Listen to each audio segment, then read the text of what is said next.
Have you noticed that Americans and Brits pronounce words quite differently? You might hear that vowel sounds are completely different. After all, vowel sounds do vary quite a lot between regional dialects. And you might notice different consonants, especially when we're talking about the American R versus the British pronunciation of R, or the American flap T versus the British clear pronunciation of the T sound. But as far as I'm concerned, the most noticeable differences between the two accents have to do with the way the words are stressed, and that's what we're going to focus on in today's video. We'll talk about 30 words that are stressed differently in American and British English. Welcome back to the English with Kim YouTube channel, where you'll learn what to say, how to say it, and why it matters. If you're as obsessed with word and sentence stress as I am, be sure to hit subscribe. Like I said a moment ago, the most noticeable differences between the American and British pronunciations of words has to do with the placement of the primary stress syllable in certain words. When we stress a word, we make one syllable longer,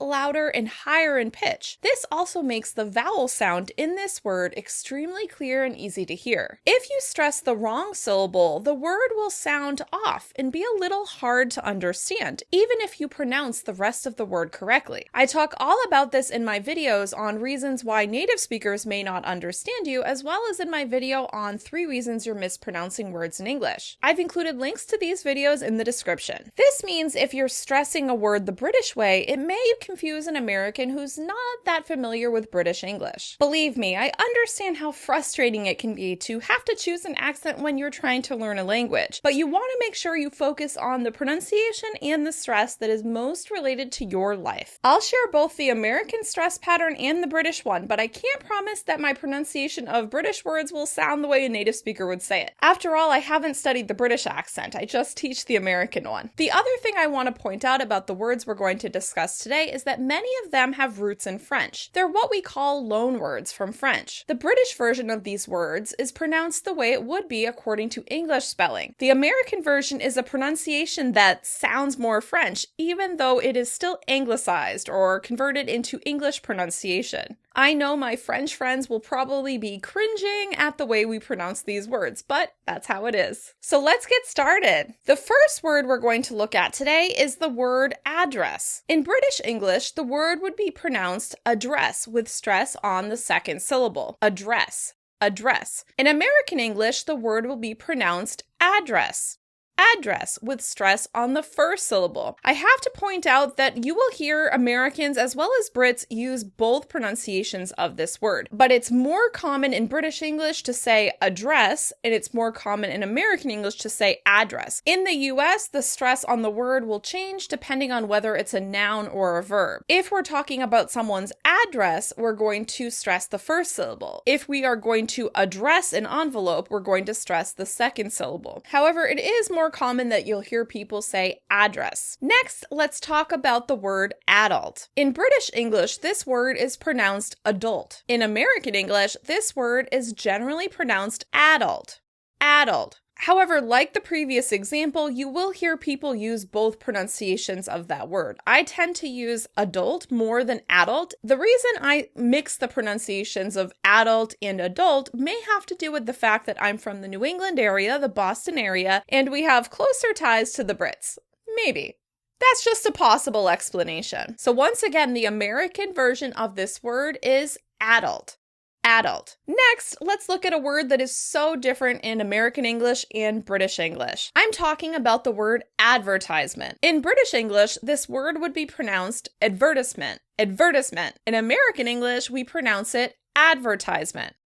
Advertisement. As you can hear, the stress in the American version is on the first syllable. In the British version, the stress is on the second syllable, and it really changes the way the word sounds. Advertisement.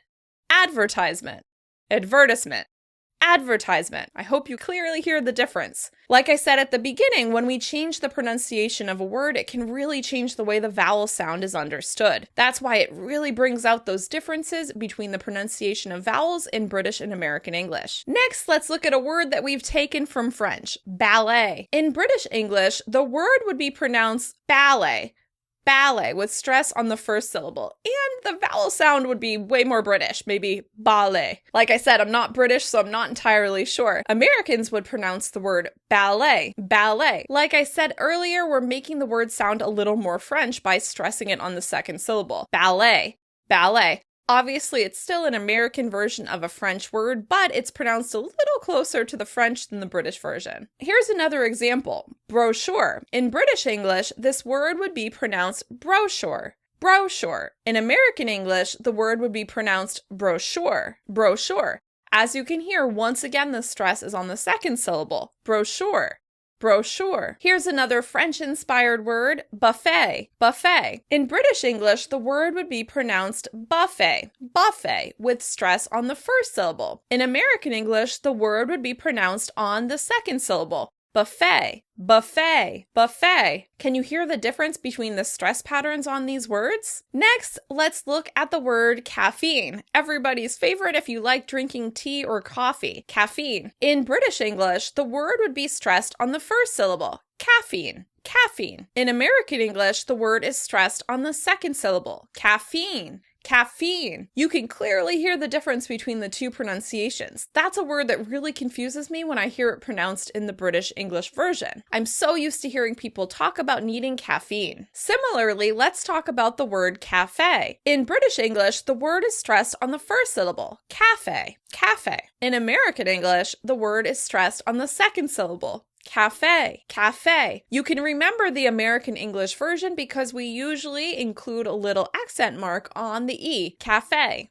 Cafe. Pay attention to this stress pattern on words coming from French. This will help you remember to stress these words correctly when you're speaking American English. Next, let's look at the word chauffeur. In British English, the word is said chauffeur. Chauffeur. In American English, the word is pronounced chauffeur. Chauffeur. As you can see, we're shifting the stress to the end of the word. Chauffeur. Chauffeur. Big difference, right? Let's move on to cliché. Cliché. Obviously another word that we've taken from French. The British pronounce it cliché. Cliché. Americans pronounce it cliché. Cliché. Once again, you can use the little accent mark at the end of the word in order to remind you where the stress should be. Next, let's talk about a word that I find really confusing with the British English pronunciation. Debris. In British English, this word would be pronounced debris. Debris. When I first heard this word, I didn't really understand what it meant in British English because we pronounce it debris. Debris. As you can hear, it's completely different because we use the schwa in the American version and the British pronounce the day really clearly. Once again, the American version is debris. We're stressing the word on the second syllable. Now we can look at the word debut. Debut. In British English, the word would be stressed on the first syllable. Debut. Debut. In American English, the stress would be on the second syllable. Debut. Debut. Once again, this is another loan word from French, and you can hear Americans are stressing that second syllable. Listening for this stress pattern will help you recognize words that appear to have similar roots. Moving on, let's talk about decor. Decor. In British English, the word would be pronounced decor. Decor. In American English, the word is pronounced decor. Decor. Decor. You'll sometimes hear some Americans who know that it comes from French say decor, but they'll still stress that second syllable. However, I usually reduce it to a schwa sound. Decor. Moving on, let's look at the word detail or detail. In British English, they tend to pronounce it detail. Detail. In American English, we tend to pronounce it detail. Detail. However, like other words in these examples, you will hear both pronunciations. I tend to use detail, and that may have to do, like I said, with the fact that I'm from New England and we have closer ties to our British friends. Next, let's look at the word donate. In British English, the word would be pronounced donate. Donate. In American English, we pronounce the word donate. Donate. In this case, the stress is on the first syllable. Donate. Next, let's talk about the word fiancé or fiancé. In British English, they tend to stress the second syllable and pronounce it with a much better French accent. Fiancé. Fiancé. I can't really say it correctly. In American English, we tend to stress the last syllable. Fiancé. Fiancé. I have to say I tend to pronounce it with stress on the second syllable. Fiancé. Fiancé. Once again, that may have to do with my New England background. You will find that there are different regional pronunciations of words. I talk more about this in my video, 10 words I have trouble pronouncing in English. Be sure to check out that video in in the cards and also in the description below the video. Up next is a word that is very hard for me to pronounce in British English because it's very different than the American version. It's the word garage. The British stress this word on the first syllable, and they tend to really emphasize the difference in sound. They say garage, garage. In American English, we say garage, garage. And if you hear an actual Brit pronounce the word, you'll probably notice a difference between how Americans pronounce the R and how British pronounce the R. They say garage and we say garage. That one's really hard for me to understand when I hear a Brit say it. Moving on, let's talk about some food. Gourmet. In British English, the word will be stressed on the first syllable. Gourmet. In American English, the word will be stressed on the second syllable. Gourmet, gourmet. Once again, this is a loan word from French, and you can hear that Americans are stressing that second syllable, the end of the word, gourmet. When I learned this next difference, it was really surprising to me because it's one of my favorite things to eat in the summer. Ice cream. In British English, they stress the word cream. Ice cream. Ice cream. In American English, we stress the first syllable. Ice cream. Ice cream. This is really interesting to me because this is such a predictable stress pattern in English, stressing that first syllable. Ice cream. Ice cream. Next, let's talk about the word magazine. In British English, the word would be stressed on the last syllable. Magazine. Magazine. In American English, the word will be stressed on the first syllable. Magazine, magazine. However, because of the influence from British English, you will also hear people stress it on the last syllable. I think we tend to shift the stress based on the way the word is used in the sentence and the words that appear around it. But if you listen carefully, you'll probably hear Americans use both pronunciations. But in American English, it's generally pronounced magazine, magazine, with stress on that first syllable. Next up, matinee. Matinee. In this word, you're going to hear a big difference between the British and American pronunciation because I tend to change that T into a glottal T. Matinee. Matinee. In British English, it would be matinee. Matinee. And they would pronounce that T sound much better than I do as an American. In American English, the word will be matinee. Matinee. Or matinee if you're in California or a region where you pronounce the T more clearly. Matinee. Matinee. But I would say matinee. Matinee. You can definitely hear my regional accent in that word. Next, let's talk about the word migrate. Migrate. In British English, the word would be stressed on the second syllable. Migrate, migrate. In American English, the word is stressed on the first syllable. Migrate, migrate. It's so interesting how there are some words that are stressed on the first syllable and then they switch to the second syllable, and other words are stressed in the second syllable and they switch to the first syllable. I'm not really sure why, but it's quite interesting to consider. Next, we have the word montage. Montage. In British English, this word tends to be pronounced on the first syllable. Montage.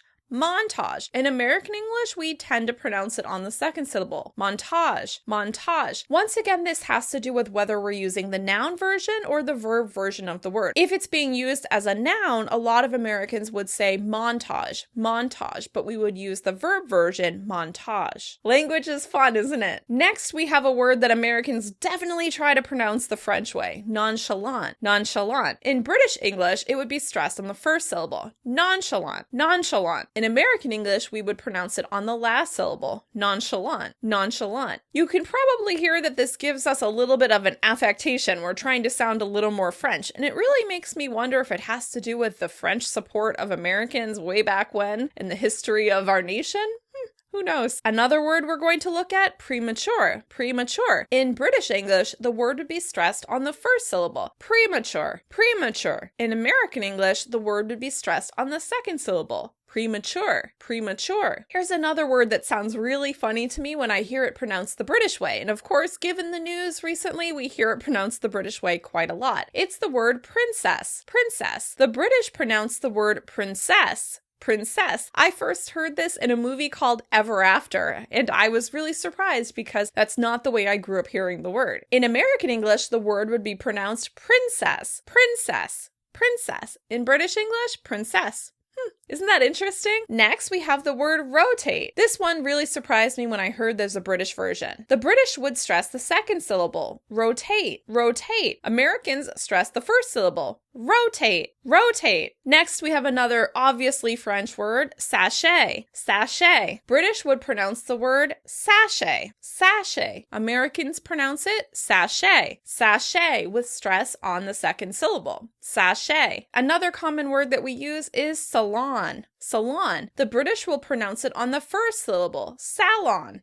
Salon. They probably have a different vowel sound. Like I said, not British. The Americans would pronounce it on the second syllable, salon, salon. You can hear that the word sounds a little more foreign when we stress it on the second syllable, salon. Here's another one, vaccine. Vaccine. The British stress the first syllable, vaccine, vaccine. Americans say vaccine, vaccine. Can you hear the difference? And for our last word today, it's a word that really confuses me, weekend. British pronounce it weekend. Weekend, which probably has to do with the roots of the word. Americans pronounce it weekend, weekend, with stress on the first syllable. How do you feel after learning these 30 words that are stressed differently in British and American English? Even if you're feeling a little bit overwhelmed right now, I want to reassure you. For the most part, the word stress patterns that we follow in English are the same between British and American English. This helps simplify things if you are focusing on your stress, which you should. I really encourage you to focus on your stress because even if you have other characteristics of a non-native accent, stressing words correctly will make it so much easier for a native English speaker to understand you, even if you're speaking American English to a Brit or British English to American. Of course, these words that are stressed differently between British and American English may cause a little bit of confusion, but these probably aren't the words you're using most commonly in everyday speech. Be sure to focus your attention on stress when you're learning how to pronounce a word. It will really help people understand you. Now that you've learned the words that are stressed differently between British and American English, I want to know if you've heard of any other examples. Leave a comment and share below. Which words did you find surprising, and which words do you find really challenging to stress correctly? They don't have to be the ones in this video. I'm happy to help you find the stress in American English. Of course, I do have many more resources on this topic, so be sure to take a look at the links in the description below the video. Or just click on my playlist for word and sentence stress in American English. Once again, I'm Kim from EnglishWithKim.com. I'm your guide to the essential conversation skills you need to sound more natural in English. If you like this video, please give it a thumbs up and share it with a friend. Be sure to hit subscribe if you haven't already. Have a good one. Goodbye.